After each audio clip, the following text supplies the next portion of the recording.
15 जून 1929 को लाहौर में सुरैया का जन्म हुआ। जब वो 1 साल की थी तब उनका परिवार मुंबई जाकर बस गया। फिर यहीं पर उनकी पढ़ाई लिखाई हुई।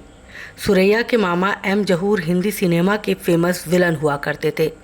ऐसे में सुरैया का भी फिल्मी दुनिया में जुड़ना आसान हो गया। एक बार स्कूल की छुट्टियों में सुरैया मामा के साथ फिल्म ताजमहल की शूटिंग देखने मोहन स्टूडियो गई। वहाँ पर फिल्म प्रोड्यूसर नानू भाई वकील की नज़र उन पर पड़ी।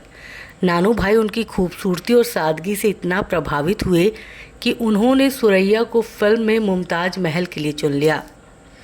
राज कपूर और मदन मोहन सुरैया के बचपन के दोस्त थे। इन्हीं लोगों के साथ वो ऑल इंडिया रेडियो में बच्चों के रेडियो प्रोग्राम में गाती थी। एक बार ऑल इंडिया रेडियो पर सुरैया को गाते नौशाद ने सुना। सुरैया के गाने का अंदाज नौशाद साहब को बहुत पसंद आया। इसके बाद उन्होंने कारदार साहब की फिल्म शारदा में सबसे पहले सुरैया को गाने का मौका दिया। इस तरह से वो कम उम्र में ही इंडस्ट्री से बतौर सिंगर और एक्टर जुड़ गई। बॉम्बे टॉकीज प्रोडक्शन कंपनी की मालकिन देविका रानी भी सुरैया की कला से बहुत प्रभावित हुई। देविका रानी ने उनके साथ 5 साल का कॉन्ट्रैक्ट कर लिया। यहाँ उन्हें हर महीने 500 रुपये मिला करते थे। हालांकि कुछ समय के बाद सुरैया ने यह कॉन्ट्रैक्ट ख़त्म कर लिया जब के आसिफ ने उन्हें फिल्म फूल के लिए 40,000 रुपये की पेशकश की। फिल्म में उन्होंने पृथ्वीराज की बहन का किरदार निभाया था। सुरैया ने 1946 में फिल्म अनमोल घड़ी, 1947 में दर्द और 1948 में प्यार की जीत में काम किया। इन सभी फिल्मों ने उन्हें बहुत पॉपुलैरिटी दिलाई। खासकर फिल्म प्यार की जीत में दर्शकों ने उनके काम को खासा पसंद किया। फिल्म रिलीज़ के बाद सुरैया के घर के बाहर बड़ी तादाद में फैंस इकट्ठा हो गए। हालात बिगड़ने पर एक इंस्पेक्टर और 4 कांस्टेबल तैनात करने पड़े। हालांकि इसके बाद भी फैंस अपनी चहेती सुरैया की एक झलक पाने के लिए उनके घर के बाहर ज़रूर आते थे।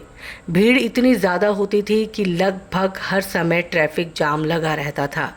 एक बार फैंस की यही दीवानगी सुरैया पर भारी पड़ गई। सुरैया को अपनी एक फिल्म के प्रीमियर में जाना था। वो किसी तरह से घर के बाहर खड़ी भीड़ से बचते बचाते थिएटर पहुंची।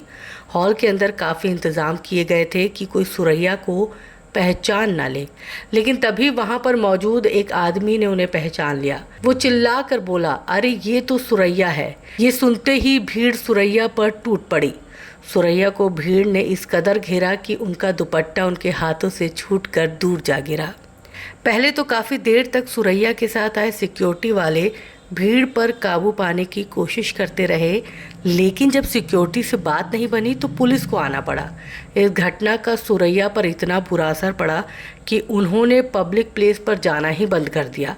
साथ ही इसके बाद वो कभी भी अपने फिल्मों के प्रीमियर में भी नहीं आई। 1948 की फिल्म विद्या में सुरैया को देवानंद के साथ देखा गया था। इस फिल्म में सुरैया की पूरी जिंदगी बदल दी।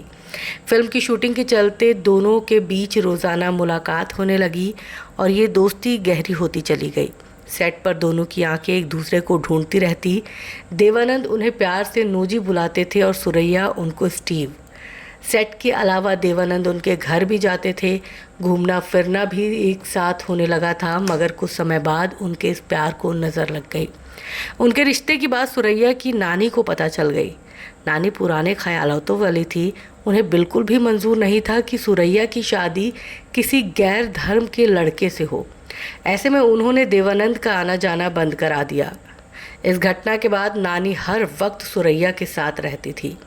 1950 में देवानंद और सुरैया ने साथ में 2 और फिल्में सनम और जीत साइन की, लेकिन नानी सेट पर भी सुरैया को अकेला नहीं छोड़ती ताकि देवानंद उनसे बात ना कर पाए। साथ ही दोनों के रोमांटिक सीन्स को भी डायरेक्टर से हटाने के लिए कहती थी। फ़ोन पर भी बात नहीं हो पाती थी, इसलिए दोनों खत के ज़रिए बात किया करते थे।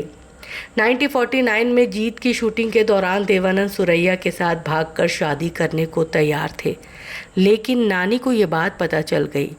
परिवार के खिलाफ सुरैया नहीं जाना चाहती थी, इसलिए उन्होंने शादी से मना कर दिया और देवानंद से हमेशा के लिए दूरी बना ली। हालांकि ताउम्र वो देवानंद से प्यार करती रही और किसी से उन्होंने शादी नहीं की।